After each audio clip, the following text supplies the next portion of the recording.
Assalamualaikum warahmatullahi wabarakatuh. Waalaikumsalam warahmatullahi wabarakatuh. Selamat pagi. Selamat pagi, Ibu. Oke, sebelum saya memulai materi, kita ice breaking dulu ya, supaya semangat lagi. Oke, semangat pagi. Pagi. Oke, sekali lagi ya, selamat pagi. Pagi. Baik, oke. Kita langsung di materi ya.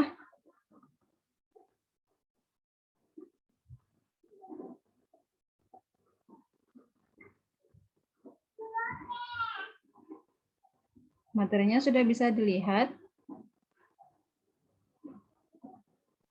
Ya, sudah, Ibu. Baik, di sini materi kita hari ke-7 ya Bu ya, mengenai prinsip pengembangan kurikulum operasional di satuan pendidikan.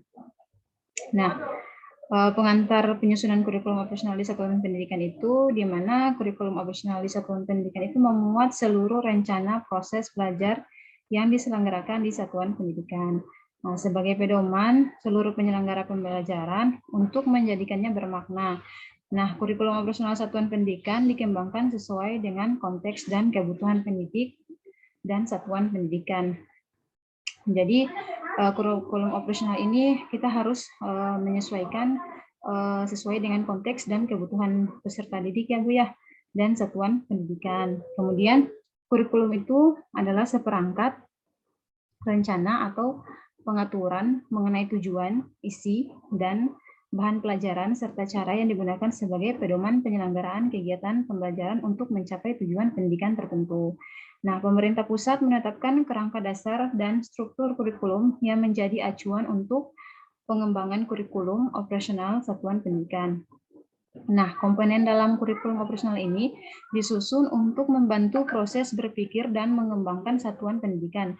Dalam pengembangannya, dokumen ini juga merupakan hasil refleksi semua unsur pendidik di satuan pendidikan yang kemudian ditinjau secara berkala guna disesuaikan dengan dinamika perubahan dan kebutuhan peserta didik. Sampai di sini bisa dipahami, Bu? Ya, Bu, bisa dipahami. Baik Bu, kita lanjut ya. Kemudian prinsip pengembangan kurikulum operasional di satuan pendidikan itu terbagi menjadi 5 ya Bu ya. Yang pertama, berpusat pada peserta didik. Nah, pembelajaran ini harus memenuhi potensi, kemudian kebutuhan perkembangan dan tahap belajar serta kepentingan peserta didik. Nah, profil Pancasila itu selalu menjadi rujukan pada semua tahapan dalam penyusunan kurikulum operasional sekolah. Yang kedua, kontekstual. Nah, yang ini menunjukkan kekhasan dan sesuai dengan karakteristik satuan pendidikan. Konteks sosial, budaya dan lingkungan, serta dunia kerja dan industri. Kemudian, yang ketiga ada esensial. Nah, semua unsur informasi penting atau utama yang dibutuhkan oleh para pemegang kepentingan tentang kurikulum yang digunakan di satuan pendidikan dapat diperoleh di dokumen tersebut.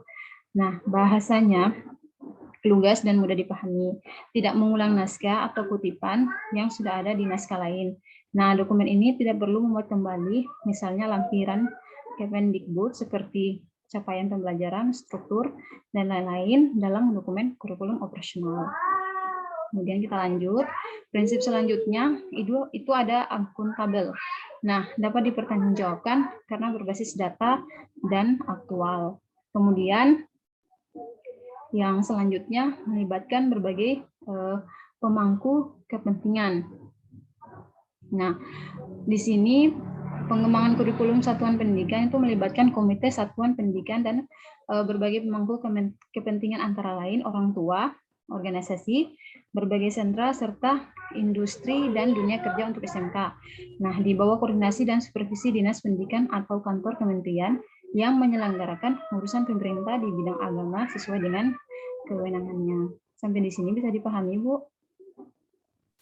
Iya, Bu, dapat dipahami. Baik, saya lanjut lagi ya, Bu ya.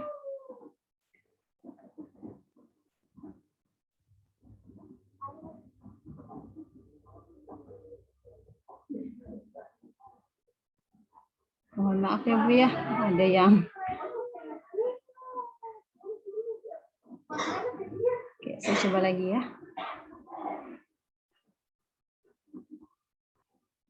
Oke, next. Kita pindah di profil pelajar Pancasila. Nah, profil pelajar Pancasila dirancang untuk menjawab satu pertanyaan besar, yaitu pelajar dengan profil atau kompetensi seperti apa yang ingin dihasilkan oleh sistem pendidikan Indonesia, di mana pelajar Indonesia merupakan pelajar sepanjang hayat yang memiliki kompetensi global dan perilaku sesuai nilai-nilai Pancasila. Nah, pernyataan ini berkaitan dengan dua hal, yaitu kompetensi untuk menjadi warga negara Indonesia yang demokratis dan untuk menjadi manusia unggul dan produktif di abad ke-21. Nah, dalam hal ini, peserta didik Indonesia diharapkan dapat berpartisipasi dalam pembangunan global yang berkelanjutan, serta tangguh dalam menghadapi berbagai tantangan.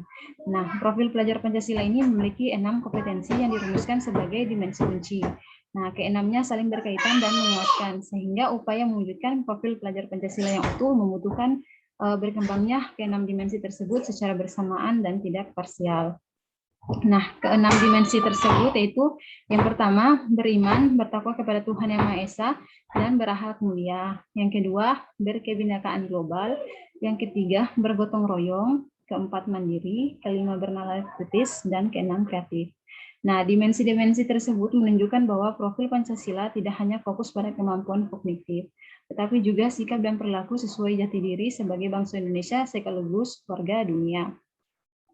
Kemudian, penjelasan di atas menggambarkan posisi dan fungsi pelajar Pancasila dalam kurikulum sekolah, yaitu sebagai yang pertama, tujuan jangka panjang segala proses pembelajaran yang berlangsung di sekolah. Kemudian yang kedua, kompetensi dan karakter yang perlu dikembangkan oleh setiap warga sekolah. Yang ketiga, benang merah yang menentukan segala praktik yang dijalankan sekolah. Sampai sini bisa dipahami, Bu? Iya, Bu. Baik. Kemudian di sini saya akan membuat, karena kita pesertanya cuma beberapa, jadi untuk pembuatan kelompok sepertinya tidak bisa dilakukan ya Bu. Jadi saya berharap Bapak Ibu bisa menjawab pertanyaan yang saya sudah tertera di share screen ini. Yang pertama, apa saja prinsip pengembangan kurikulum operasional di satuan pendidikan? Kemudian yang kedua, apa saja keenam dimensi profil Pancasila? Nah, saya akan memberikan waktu sekitar 5 menit untuk Ibu bisa menjawabnya. Waktunya dipersilakan, Bu.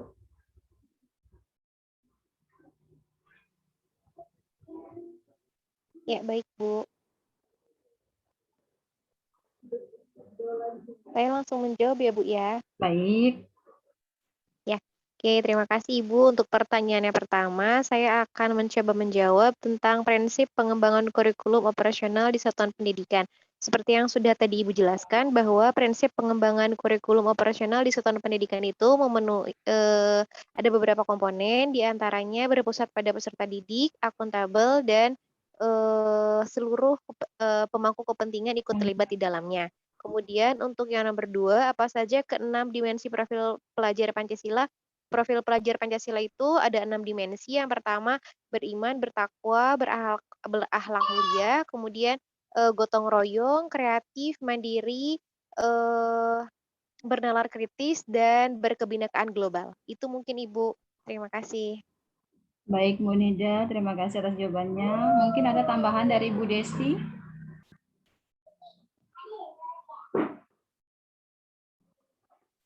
Baik, sepertinya Bu Desi mungkin jaringannya ya, Bu ya. Oke, terima kasih Bu Nida. Jawabannya betul sekali. Jadi prinsip pengembangan kurikulum dari satuan pendidikan itu kita bisa lihat ya, bahwa ada berpusat pada peserta didik, kontekstual, esensial, kemudian akuntabel, dan melibatkan berbagai pemangku kepentingan. Kemudian soal nomor 2 ya, apa saja keenam dimensi profil Pancasila.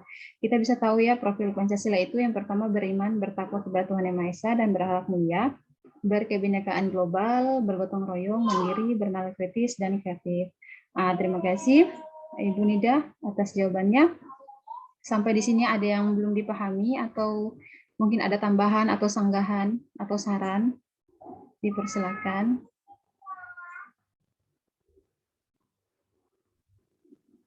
Sudah cukup, Ibu. Baik, kalau sudah cukup. Sudah cukup. Baik, Bu Desi. Terima kasih atas partisipasinya, Ibu.